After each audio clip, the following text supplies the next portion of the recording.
자, 여러분들 오늘의 문제 시작합니다. 자, 오늘 우리가 저번 주에 이제 그 행정행위 들어갔잖아요. 그래서 행정이 들어가가지고 행정입법 들어갔죠. 입법 들어가가지고 오늘은 이제 행정입법의 문제를 오늘하고 이제 며칠 더 이렇게 문제 풀어볼 텐데요. 자, 오늘 제가 이제 준비한 문제는 이 문제거든요.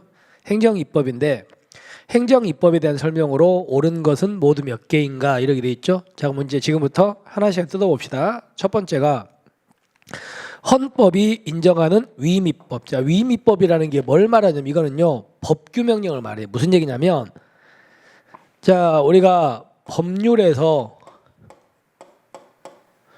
밑에다가 위임을 해주죠. 그러면 이 위임을 받아가지고 법규명령에다가 여러 가지를 정할 수 있잖아요. 그래서 우리가 이 법규명령 같은 걸 법률에 위임받아서 만든다 그래서 이걸 위임입법이라고 하는 겁니다.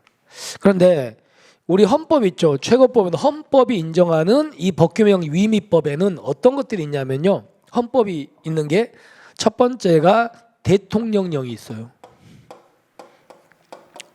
대통령령, 그죠? 그 다음에 뭐가 있냐면 총리령이 있거든요. 뭐 이거는 누가 만든 겁니까? 국무총리가 만든 거죠. 그 다음에 뭐가 있냐면 부령이 있어. 부령. 이건 행정각부의 장이 만드는 거죠. 그래서 행안부 장관이 만들면 행안부령 뭐 이런 거잖아요. 그 다음에 또 뭐가 있냐면 국회규칙이라는 게 있거든요. 국회규칙. 그 다음에 헌법재판소 규칙. 그 다음에 대법원 규칙. 그 다음에 중앙선거관리위원회 있죠. 선거관리위원회 규칙 같은 게 있는 겁니다. 그래서 얘네들이 바로 헌법에 지금 나와 있는 거예요. 그러면 이 헌법에 나와 있는 걸 우리가 이거를 열거적으로 볼 것인가, 뭐로 볼 것인가, 예시로 볼 것인가. 그러면 열거적으로 본다면 여기에 나와 있는 거 말고는 법규명령은 인정이 안 된다는 얘기잖아요. 열거니까. 반대로 이거는 하나의 뭐가 불가하다, 예시 불가하다면 이것 말고도 법규명령 인정될 수 있다는 얘기잖아요. 그죠? 근데 우리 판례는요. 여기에 나와 있는 건 열거적이다, 예시다, 예시에 불과해. 그러니까 꼭 헌법에 나와 있는 거 말고 법규명령이 있을 수도 있는 겁니다. 그죠? 그래서 우리가 고시 같은 것도 이 법률에, 상위 법률에 뭘 받으면, 위임을 받으면 이 고시 같은 것도 뭐가 될 수 있다고요? 법규명령이 될 수도 있는 거예요. 따라서 첫 번째 갑니다. 헌법이 인정하고 있는 위임입법 형식은 예시다. 아시겠죠? 열거 아닙니다. 예시적이니까 이런 게 헌법재판소 견해 맞는 지문입니다. 확인. 자, 그 다음에 이제 두 번째로 넘어가 보시면 이거는 우리 저번에도 한번 얘기했죠. 우리가 원래 법률에서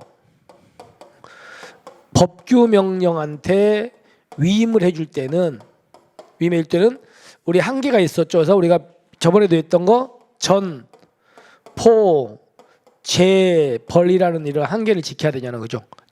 전속적 국회 입법상 위임 금지, 포괄적 위임 금지, 전면적 재위임 금지, 처벌 규정 위임 문제 기억나시죠?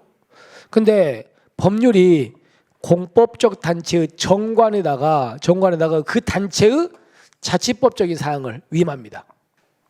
그러면 이런 경우라면 이 정관에다가 단체적인 걸 이렇게 넘겨주는 거니까 이런 것들은 자세한 건 그 단체가 잘할 거 아닙니까? 그러니까 이런 경우라면 그때는 포괄적 위임도 할 수가 있는 겁니다. 그래서 자치법적 사항 위임한 경우에는 헌법 75조가 정하는 포괄적 위임 입법 금지 원칙은 적용된다 안 된다? 안 됩니다. 그러니까 자, 정관에다가 자치법 사항을 넘겨올 때는 포괄적 위임도 허용됩니다. 아시겠죠? 그래서 이것도 맞는 지문이 되겠네요.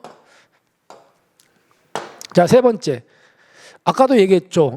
이 행정규칙인 고시. 원래 고시는 우리가 보통 행정규칙인데 아까 자, 헌법에 나와 있는 건 예시적이잖아요. 그러니까 법률에서 고시에다가 넘기면 고시가 바로 법률을 좀 구체화시키는 것들이 있거든요. 그러면 그때 고시는 상위법 결합해가지고 뭐가 됩니까? 법규명령이 된다 그랬잖아. 따라서 고시는 법령의 수권이라는 말은 법률에서 위임해줬다는 말입니다. 위임에 의해서 법령을 보충하는 사항을 정하는 그런 경우라면 그때는 고시도 뭐가 된다? 법규명령이 될 수가 있는 겁니다. 우리가 이걸 뭐라고 합니까? 이거를 법령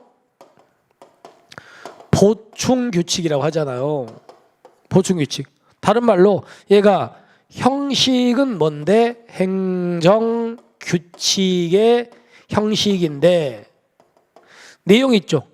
내용이 뭐라고? 내용이 법규명령이야. 내용이. 그러니까 우리는요 이 행정규칙 형식인데 내용이 법규명령. 다른 말로 법령보충규칙은 당연히 법규명령으로 보잖아. 형식은 행정규칙이지만 상위법과 결합해 가지고서 일단 이거는 잘못된 지문이다 이렇게 되겠죠. 그 다음에 네 번째 보시면 자 보세요. 법률에서 위임도 안 해줬습니다. 그런데 법규명령을요 만들어 버렸어요. 그러면 이거 법규명령은 위임도 없이 만들어지니까 일단은 얘는 무효가 되는 거죠. 무효가 되잖아요. 일단 근거 없으니까. 근데 나중에 이 법률이 개정됐습니다. 개정되면서 개정 법률이 만들어졌는데 이 개정 법률에서 이제 이 위임의 근거가 생긴 거예요. 위임의 근거가 생겼어. 그러면 위임의 근거가 없어서 무효였던 게 법이 개정되면서 위임의 근거가 생기면 이때부터 법규명령은 유효가 됩니다. 조심하셔야 됩니다. 개정 법률에 위임의 근거가 생기면 소급해서 유효라고요. 근거가 생긴 그때부터 유효라고요. 그때부터입니다. 소급하지 않아요. 아시겠죠? 그래서 문제 보시면 위임명령이 굿법에 위임의 근거가 없어 무효였다면 사후에 법 개정으로 위임의 근거가 부여되더라 또 유효가 되지 않는다. OX, X 아시겠죠? 유효야. 언제부터? 그 위임의 근거가 생긴 그때부터. 그래서 얘 잘못됐습니다. 자, 그러면 우리가 이제 문제를 종합을 해본다면 기업과 니은은 맞죠? 근데 디귿은 고시가 법령의 위임의 근거에서 법령을 보충하는 사항을 정한다면 이거는 법령 보충 규칙으로 법규명령의 성질을 가질 수 있다.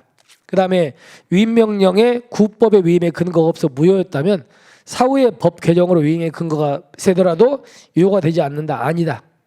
무효였더라도 위임의 근거가 생기면 그때부터 유효다. 아시겠죠? 그래서 리을과 디귿 틀렸고 기억 니은 맞습니다. 답은 그래서 2번이 되겠네요. 됐죠? 여기까지. 자, 이렇게 해가지고 우리가 이제 오늘의 문제 행정입법 문제를 정리했습니다. 그래서 여러분들이 행정법 봤을 좀 어려워합니다. 어려워하니까 특히나 좀 조심하시면서 확인 꼭 해두시기 바랍니다. 자, 오늘 너무 고생하셨고요. 우리는 내일 더 좋은 문제로 여러분들하고 같이 풀어보겠습니다. 자, 수고하셨습니다.